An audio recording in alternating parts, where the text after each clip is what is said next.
So lately I've been seeing acceleration, the word acceleration, pop out everywhere that I've gone lately. And I believe God has been speaking. And in this video, you're going to learn how to step into acceleration. What is it? What is holding you back? And the understanding to be able to operate in the spiritual realm of acceleration. And in tail, this will help you in your life and business to speed things up. And I believe if you stick around to the end of this video, your life will never be the same again. So most of us are trying to get to a destination, right? We're striving. We say to ourselves, once we get to this spot, I'll feel complete, right? Or once I accomplish this great task or this great thing, then I'll feel like my life is complete. After I get out of debt, or maybe after I pay this bill, when I sign this deal, maybe this contract, maybe when I get this property, this house. And yes, those things are great. You can be satisfied to a degree. But if you're not satisfied now, you'll never be satisfied when you get to the destination. That's why somebody can accomplish great things. And once they get everything that they want in life, somebody that's famous or somebody that's influential, right? They get everything they want, but they still end up committing suicide because it's a level of worldly sorrow that we can operate in if we're not careful. So what are you talking about, Kyle? I'm talking about fighting in a place from victory, fighting in a place as if it's already done. In order to shift your life, we make power moves, right? But you must fight from a place of power, not from a place of pure might. So the beginning of your day should look like this to accelerate. You enter in to the courts of heaven, right? We should be fighting from a place of kingship. He has made us kings unto our Lord. So satisfaction is going to be from entering into the courts of heaven. That's why gratefulness is so powerful. You're literally invoking the kingdom as on earth as it is in heaven, right? We're operating in the courts of heaven. Enter into his courts with thanksgiving and praise, right? So the beginning of my day, I'm thanking God. Thank you, Lord, for another day. Thank you that I woke up this morning. Thank you for your kingdom purpose for me today. Thank you, Lord, for your presence, for your love, for forgiving me, right? And when you're in this place, you're operating at the highest possible realm, right? Spiritually, you're at your peak. And what the enemy tries to do is knock you out of the courts of heaven to de-accelerate you. So we need to understand we're not only a son and daughter, but we're an heir, right? We're seated in heavenly places with the Father. In Ephesians 2, 4-6, it says, God raised us up, seated us with him in the heavenly places in Christ Jesus. So when I'm satisfied in the place of the Spirit, that's called divine order. Things have to start to align to the plans and purposes of God. And one of the main things I see is people operating below their fullest potential, right? They go through life and maybe a bill hits them or life hits them, and they immediately default to fear, right? And they begin speaking that fear.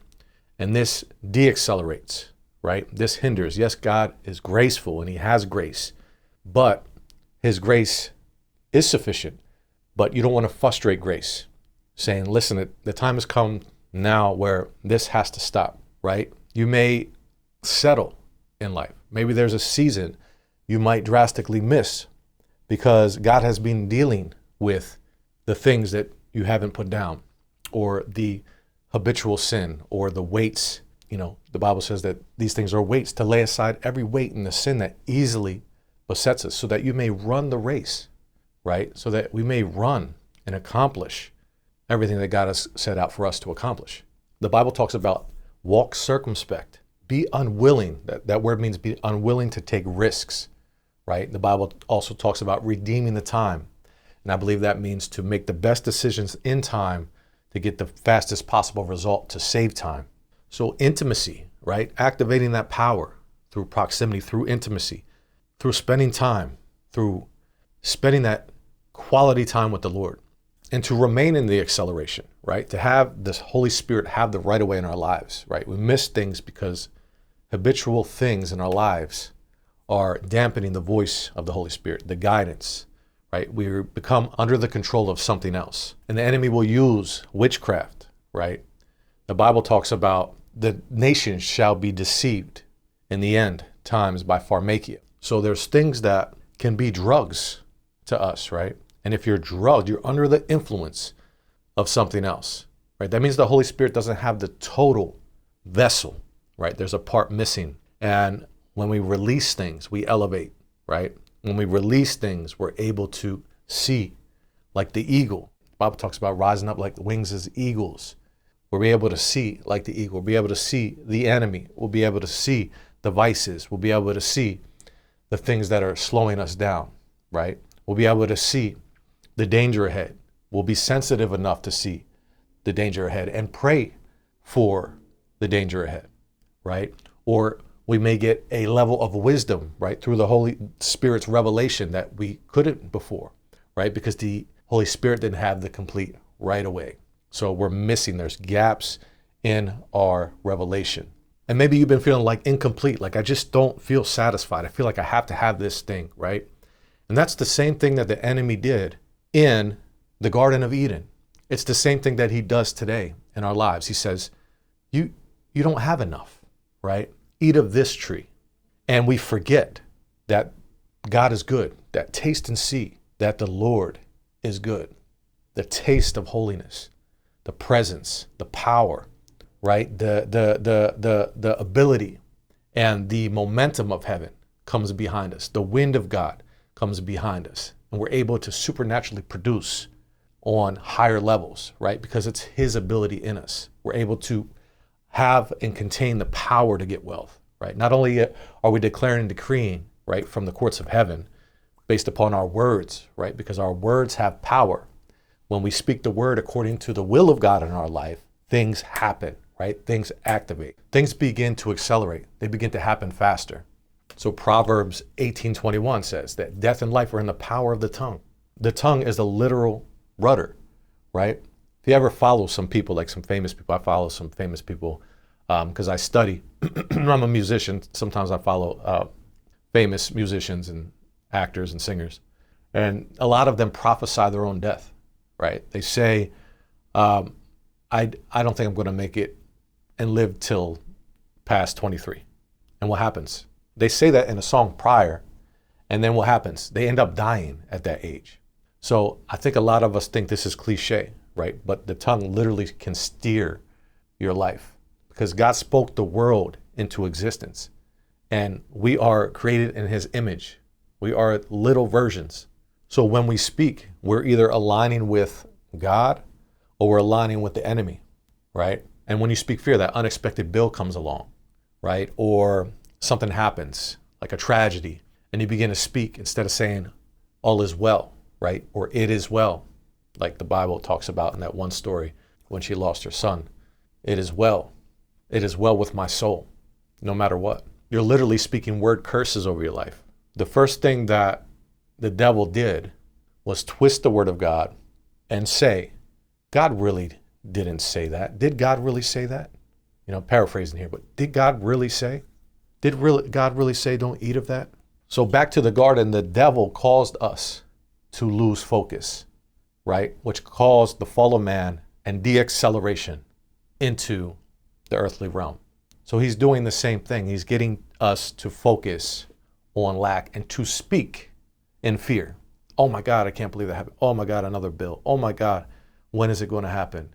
This is a release. This is not faith. You can feel the difference when you release words of faith, when you're filled with faith. And a lot of us are not filled at the beginning of our day, so we don't release faith. Automatically, we're releasing word curses, fear, vibrational transactions in the spirit.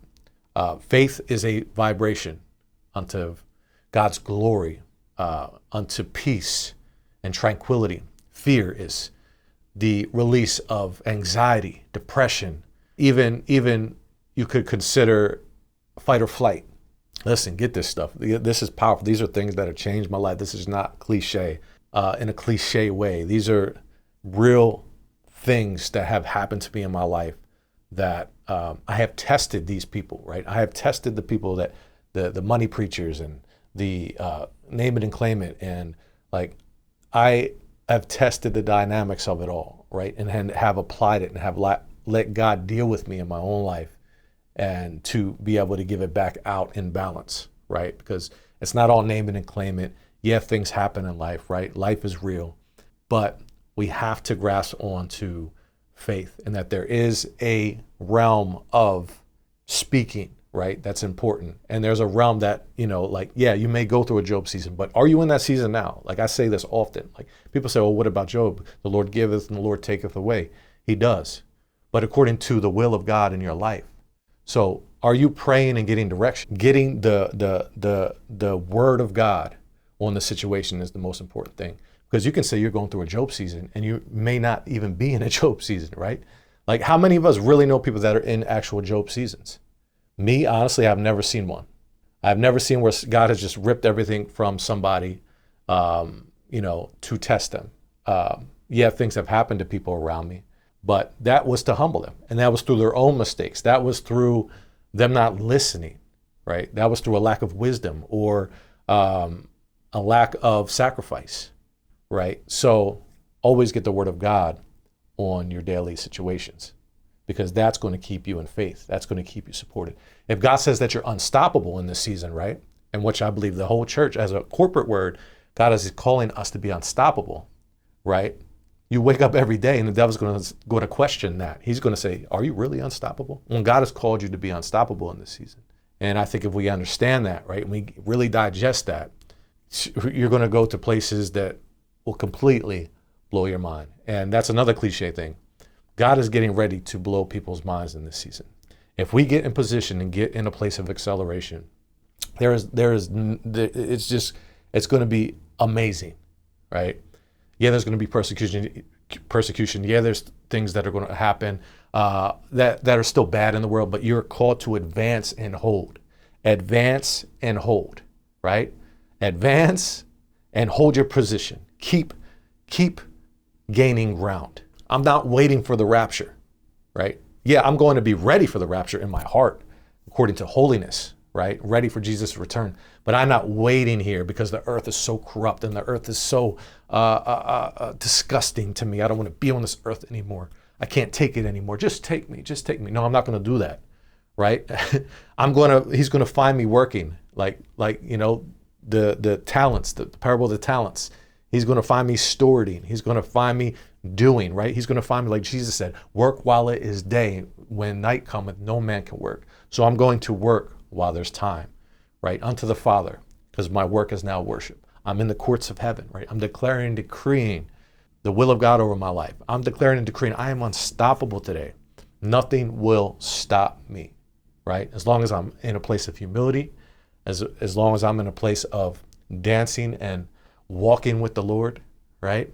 Worshiping God, right? Things have to divinely align and accelerate. So back to the goal, I'm not perpetuating lack by focusing on lack anymore, right? I'm focused on abundance and I'm focused on what God, that means not living in luxury. Yeah, God may have you in some form of luxury, but that's never been the goal. My focus goes on to focusing on the plan and purpose of God for my life. Now that may be nice things along the way, and that's fine.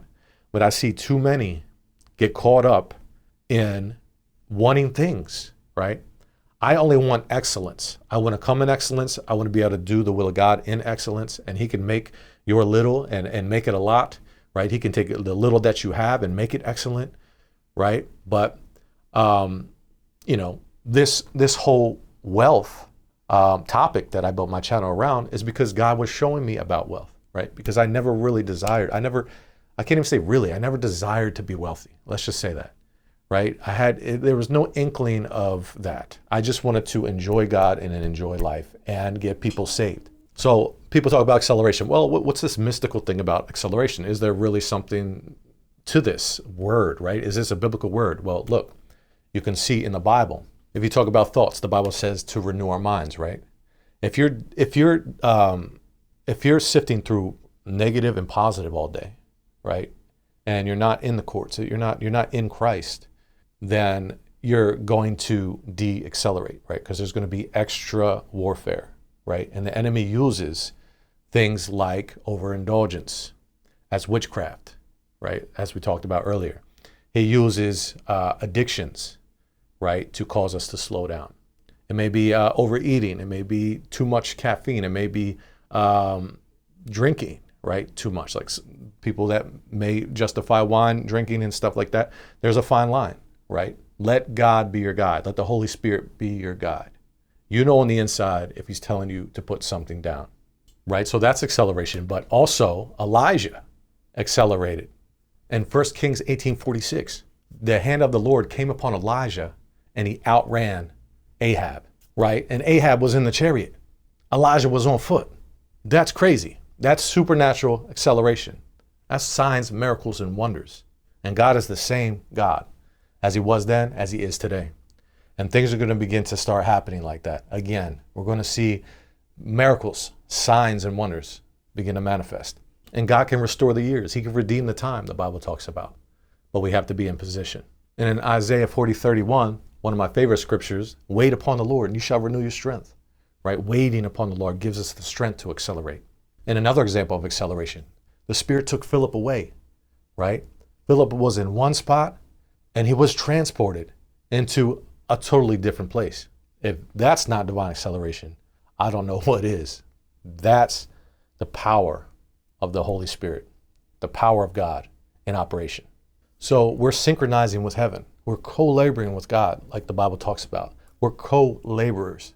And entering into the courts, we should be dwelling in them, right? But we're not delighting like we should, right? Some of us are not delighting in the Lord. That's why we don't have the desires of your heart. You have to, God has to be everything, right?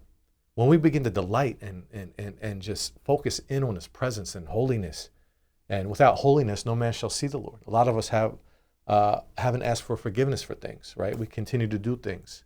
Maybe we haven't confessed haven't gotten cleansed, right? So we can't enter into his courts. So that's part of it too.